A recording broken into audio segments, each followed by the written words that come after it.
What's going on, everybody? Welcome to another brand new installment of Renegades Reviews, exclusively here as always on the Casa D18 Studios channel. I, of course, am your host, the Renegade JJ Williams, and it's new release Saturday, so it's time to go back to the Multiplex as we take a look at the Judy Blume novel turned film, Are You There, God? It's Me, Margaret, starring Abby Ryder Fortson, Rachel McAdams, Elle Graham, Amari Alexis Price, Catherine Kupfer, Kathy Bates, Echo Kellum, Isol Young, and Benny Safdie. What's going on, everybody? Thank you for joining me here once again for another brand new installment of Renegades Reviews. As I said in the introduction, it's new release Saturday, so it's back to the multiplex we go, and we're taking a look at the new release of Are You There, God? It's Me, Margaret. And our movie takes place in the 1970s as 11-year-old Margaret Simon returns to her New York City home after spending her summer at a sleepaway camp. Her parents, Barbara and Herb, inform her that the family is moving to a New Jersey suburb for her father's job. Margaret is dejected about the move as she doesn't want to leave the city and she resents having to be further away from Sylvia, her beloved grandmother on her father's side. She begins to communicate with God about her anxieties, thoughts, and hopes. Upon moving to New Jersey, she is quickly befriended by her neighbor and classmate, Nancy Wheeler, who welcomes her into her friend group that includes Gretchen and Janie.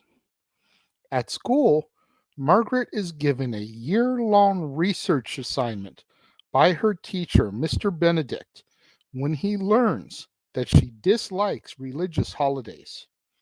Margaret explains that since her mom is Christian and her dad is Jewish, the family doesn't observe any holidays and has left it up to Margaret to decide her own religious identity once she grows up. Now, Barbara is estranged from her devout Christian parents because they disowned her upon her marriage to Herb. As a result, Margaret has never met her maternal grandparents. Margaret's school assignment prods her to explore other religions and to ask her mom about her grandparents. She ends up going to several places of worship, including accompanying Sylvia to synagogue, attending a Black Christian church service with Janie, and going to a nativity mass during Christmas with Nancy. Meanwhile, Barbara attempts to fit in with the PTA and signs up for multiple committees, which draws her away from her hobby of painting and teaching art. Margaret and her friends begin to anticipate the milestones of puberty, such as wearing a bra and getting their first kisses. Gretchen brings home a sex education book that they all look through, and the girls are shown a video about menstruation and female reproduction at school.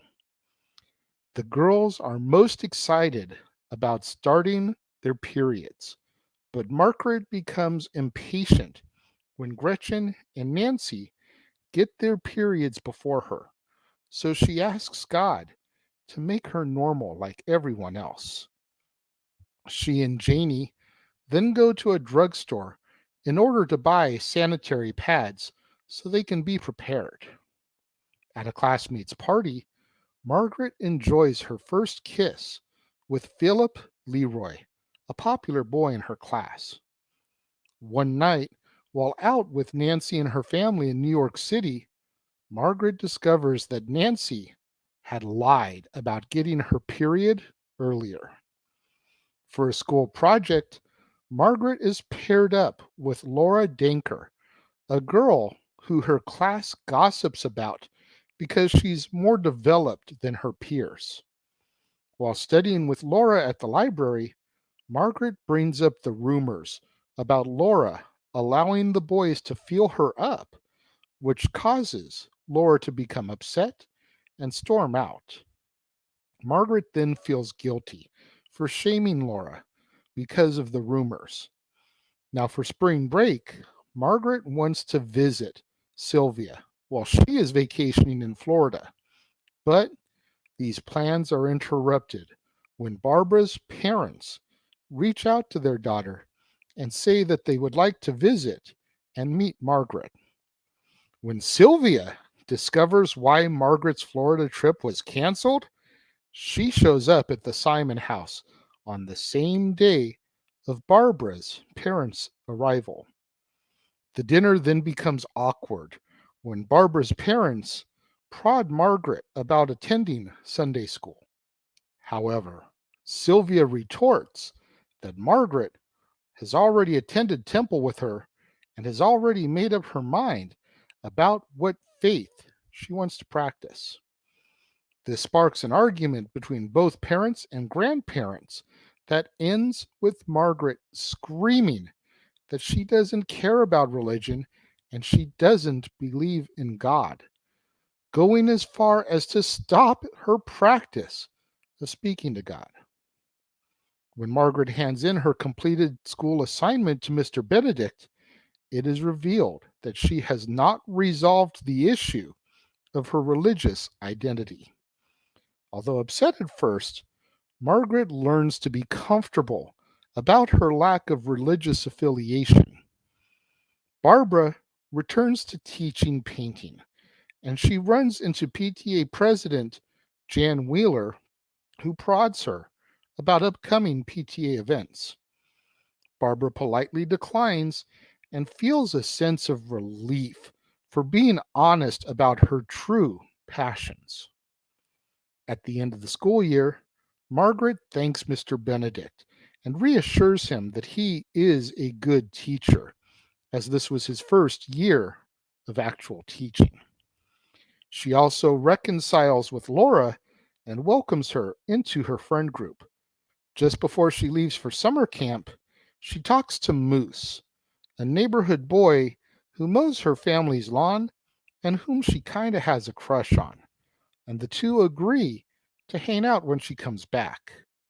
She promptly discovers that her first period has finally arrived, and she excitedly tells her mom, resuming her communications with God as our movie comes to its end. This was another good period film, and I got to enjoy this one earlier this week at the theaters. There's a theater by my house that on Tuesdays shows movies for $5. And I mean, for considering what the prices are at the multiplex these days, you can't beat a film for $5. Now, this is based off of the Judy Blume book. The Judy Blume book has been in existence for probably close to 50 years. Never read it because obviously, as you can hear from the synopsis, it's very much geared to girls. It teaches them about their developing bodies, dealing with bras and getting their periods, etc. So a boy's not going to read that.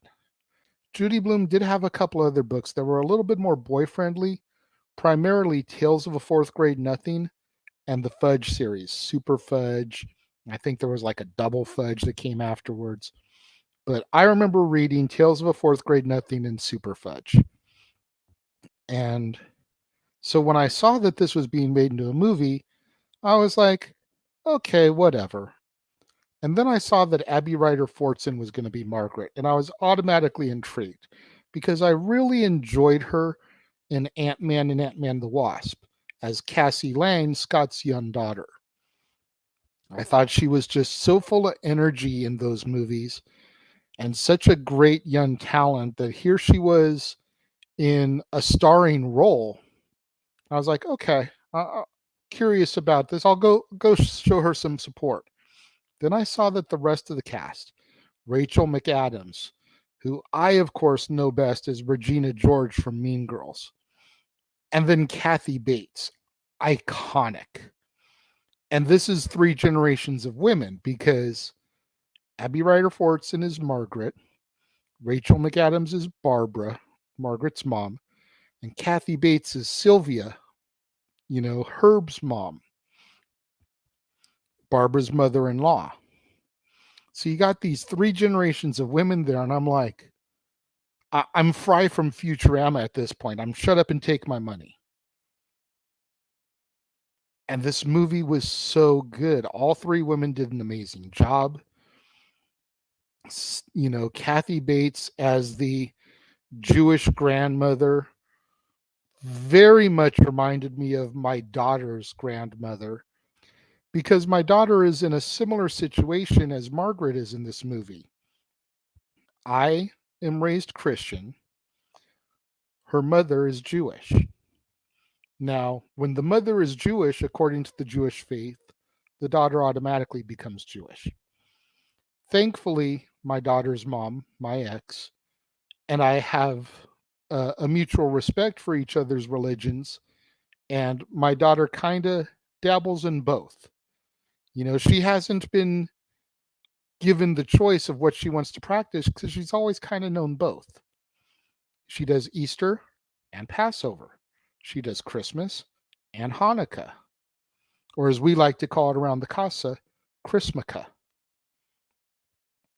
So Sylvia and the way that she acts and everything was very reminiscent of my daughter's grandma. And this movie just like really, really hit. I enjoyed it thoroughly. It's definitely one that I will watch again. It's definitely one that I will try to procure once it hits home media. We all know how much of a stickler I am and how supportive I am of physical media.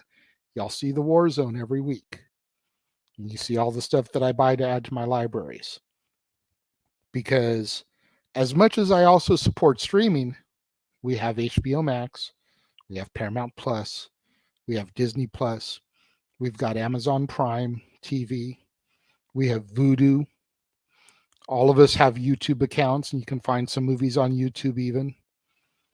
As much as we support the streaming sites, there are times when you go and you want to watch something and it's not there. But if you own it on physical media, DVD, Blu-ray, 4K, VHS, if you still have VCRs, Betamax, Laserdisc, whatever format you support, you always have it. So once this hits a physical copy, I will buy it. Maybe not right when it drops. Maybe I'll wait for like the Black Friday sales when something like this will be $5 or $7 instead of 20. Definitely going to add it to my library though. I enjoyed Are You There, God? It's Me, Margaret. So much so that I am going to give this 4 out of 5 stars. The casting was perfect. Rachel McAdams did great. Kathy Bates was amazing as always. Abby Ryder Fortson is one to watch out for, though. She carried this movie on her back at 11 years old, I think, 12 years old. Kudos to you, girl. I can't wait to see you do more and more in your very young career. You've got a bright future ahead of you. What do you guys think of Are You There, God? It's Me, Margaret? Let me know. If you're watching the premiere, leave your thoughts and comments over here. If you're watching on demand later in the day, leave your thoughts and comments down here. Let's have that conversation, that discussion, that debate, that interaction that I'm always asking you guys for in the comments below.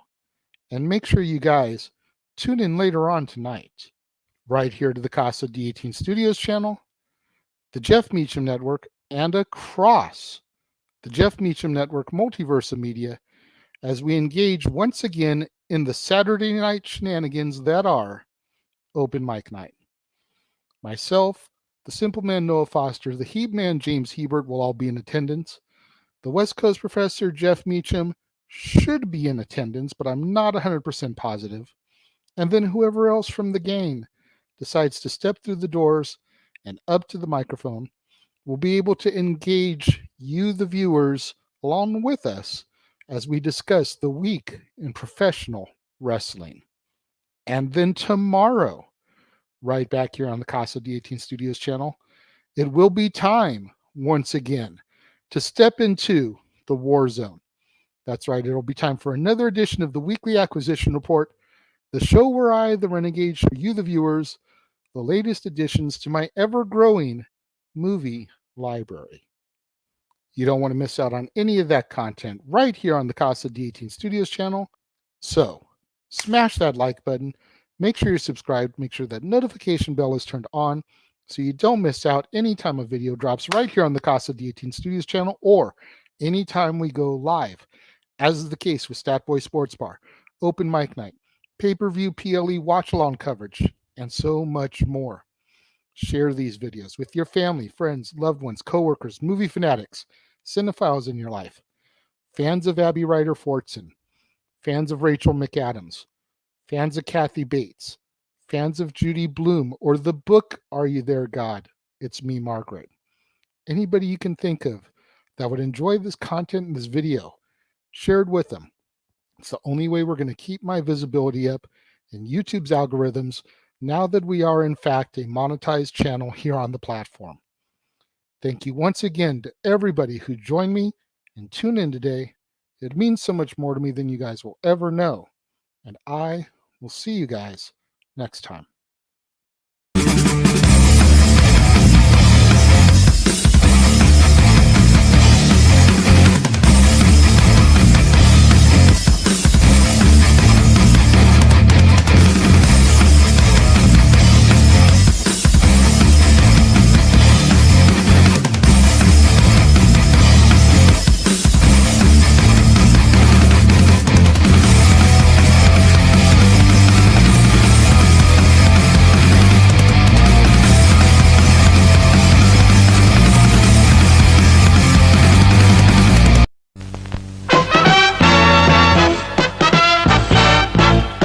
And now, preview time. So let's take a look at what's coming your way.